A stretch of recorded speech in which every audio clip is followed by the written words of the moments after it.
The camera lens doesn't blink. It watches a man in a quiet South Carolina parking lot. He is middle-aged, calm, and wearing a simple shirt that makes him look like any other neighbor you'd see at a backyard barbecue. But look closer. He isn't just cleaning a car. He is scrubbing the door handles of a champagne-colored Jeep Grand Cherokee with a strange, frantic precision. He wipes the glass. He polishes the metal. He is erasing fingerprints. He is erasing DNA. He is erasing the last physical evidence of a woman who, just 60 minutes earlier, was alive and full of spirit. This man is Daniel Prince, and inside the vehicle he is so carefully detailing, investigators would later find the ghostly traces of 80-year-old Edna Sutliff. The most bone-chilling part? After he finished wiping away the evidence of a struggle, Daniel didn't run. He didn't panic. He calmly walked into a nearby store and bought a cup of strawberry yogurt. He ate it with the same spoon he'd later used to stir a cocktail of deadly drugs. He looked like a helpful handyman, but the CCTV was capturing the movements of a monster. How does an 80-year-old grandmother, who spent her life helping others, end up in the hands of a man who wiped down her car like he was cleaning a kitchen counter? The answer lay hidden in the mountains of North Carolina, but to find it, the police had to look at a video that didn't make sense. Edna Sutliff was the kind of person every neighborhood needs. Even at 80, she wasn't slowing down. She was a grandmother, a former bail bondsman, and a pillar of her community in Traveler's Rest. She was street smart and tough, but she had a heart of gold. On a sunny August morning, Edna had a plan. She was supposed to go sit with a friend who was sick and couldn't leave the house. Edna was never late. She was like clockwork. So, when the clock struck 10 a.m. and Edna's car wasn't in the driveway, her friends knew something was terribly wrong. They didn't wait 24 hours. They didn't even wait 5. They called the police immediately. This isn't like her, they told the 911 dispatcher. She doesn't just disappear. When the police arrived at her house, the front door was locked. There was no sign of a break-in. No broken glass. No blood. But there was one thing missing that sent a shiver down the lead detective's spine. Edna's Jeep was gone. And if Edna wasn't driving it, who was? The search began as a standard missing person case, but the feeling in the air was heavy. Traveler's Rest is a beautiful place, nestled in the foothills of the Appalachian Mountains. It's the kind of place where people leave their back doors unlocked. But as the sun began to set on that first day, the silence in Edna's house felt heavy. The police issued a silver alert, telling everyone in the state to look for the Champagne Jeep. Days passed. 1 day turned into 3. 3 turned into 6. On the 7th day, a patrol officer spotted something in the back of a Best Western motel parking lot. It was a Jeep. It was backed into the space, hidden away from the main road so the license plate couldn't be seen by passing cars. When the officer ran the plates, his heart sank. It was Edna's car, but Edna wasn't inside. The car was empty, smelling faintly of cleaning supplies and old yogurt. The police rushed to the motel's security office. They pulled up the footage from the day Edna vanished. They hit play, and that's when they saw him.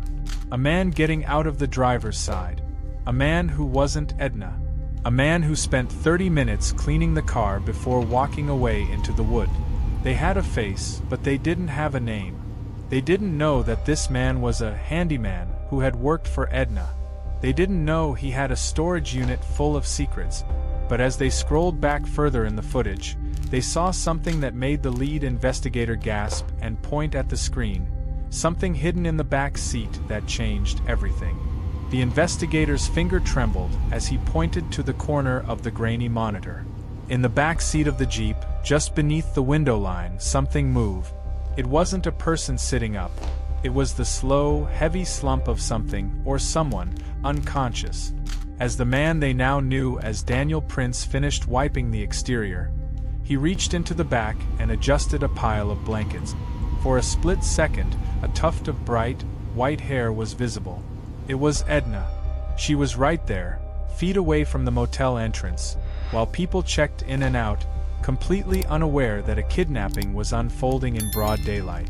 But there was something even more disturbing. Daniel didn't look rushed. He looked bored. He checked his watch, adjusted his hat, and then did something truly bizarre.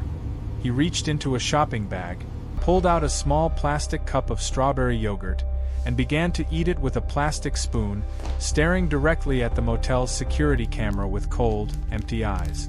It was a taunt. He wasn't just a killer. He was a performer, and he was confident he would never be caught.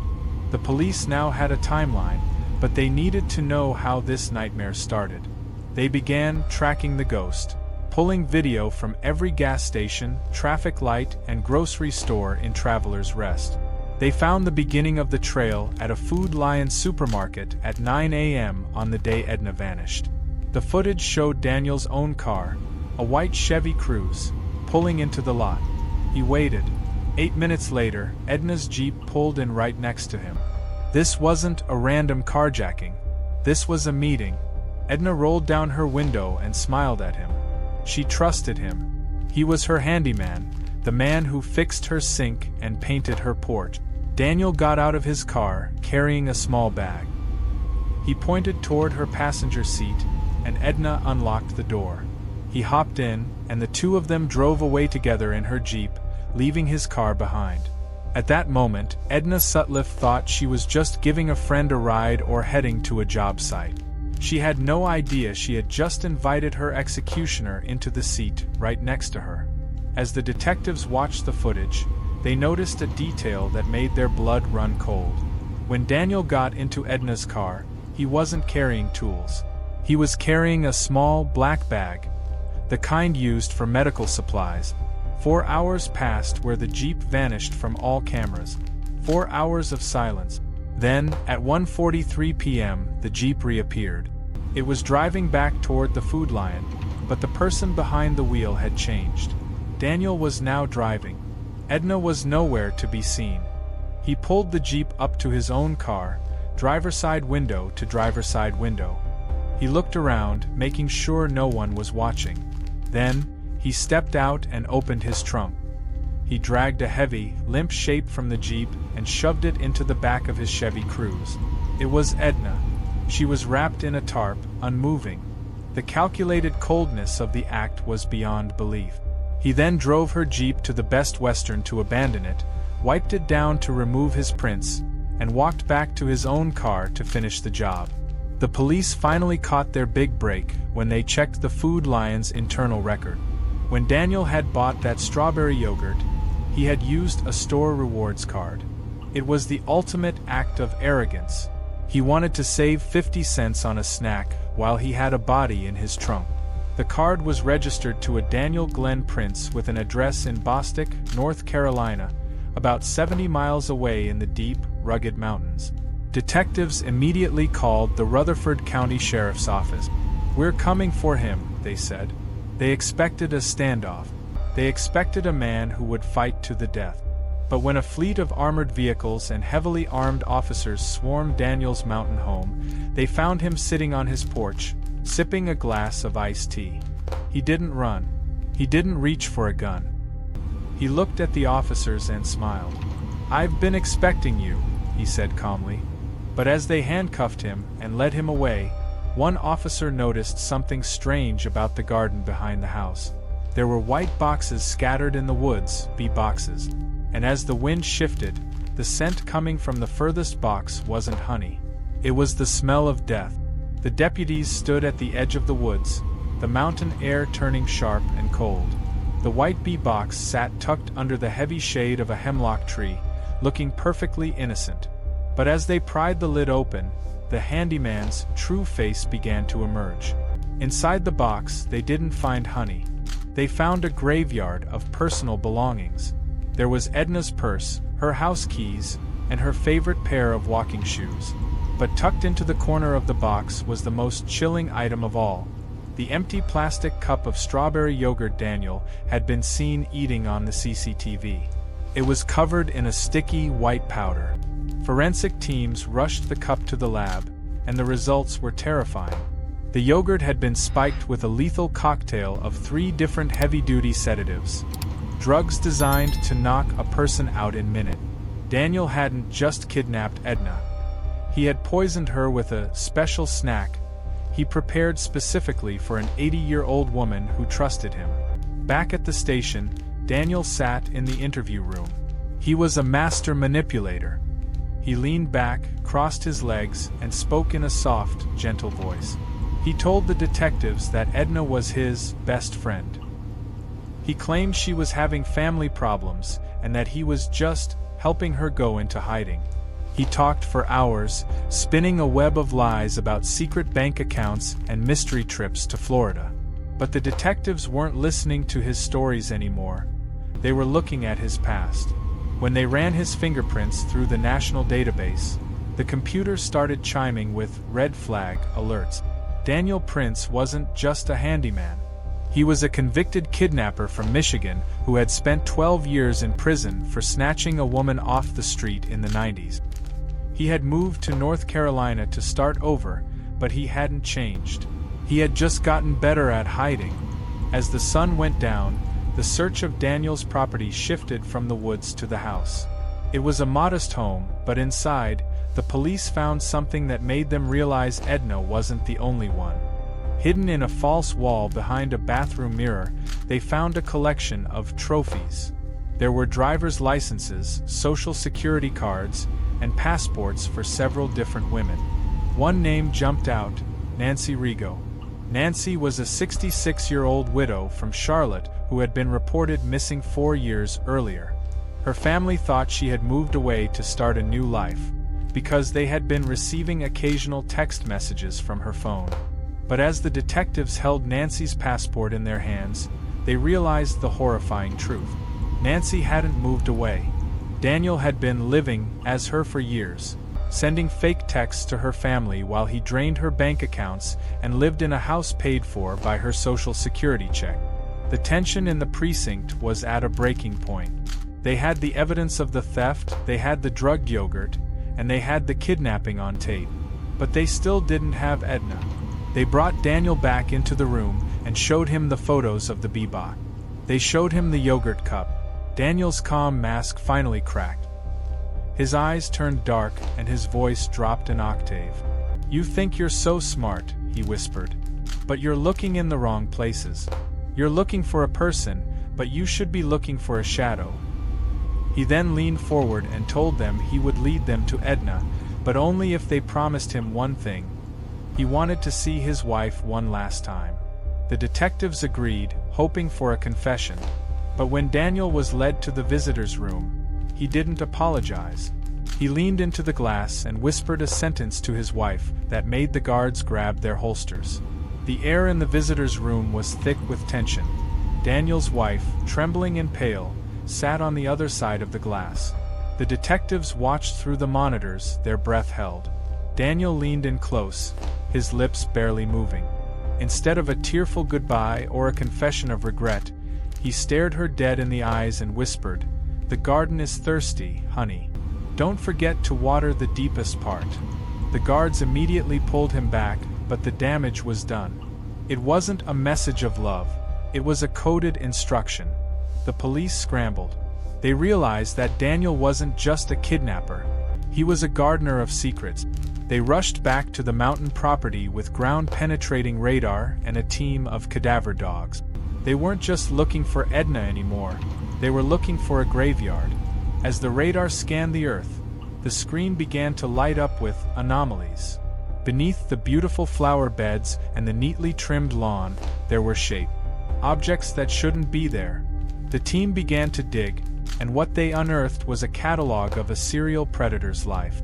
They found a black duffel bag buried 3 feet deep. Inside were zip ties, a high-voltage taser, and more bottles of the same sedatives found in the yogurt, tramadol and lorazepam.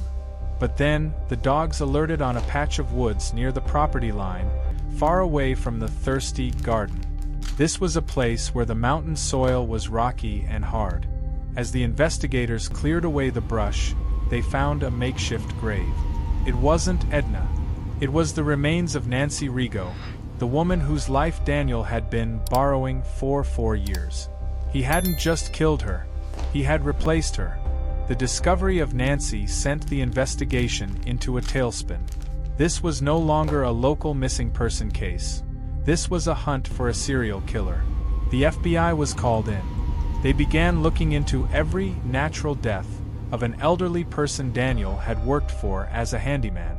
They found a third name, Dolores Sellers. She was Nancy's own mother. She had died in 2017, and at the time, everyone thought it was just old age. But now, looking at the records, the police saw that Daniel had been there the day she died. He had been fixing the plumbing. They realized Daniel's pattern. He would find vulnerable women, gain their total trust by being the helpful handyman, and then slowly poison them to take over their finances. He was a parasite in a flannel shirt. But even with 2 bodies linked to him, the mystery of Edna Sutliff remained.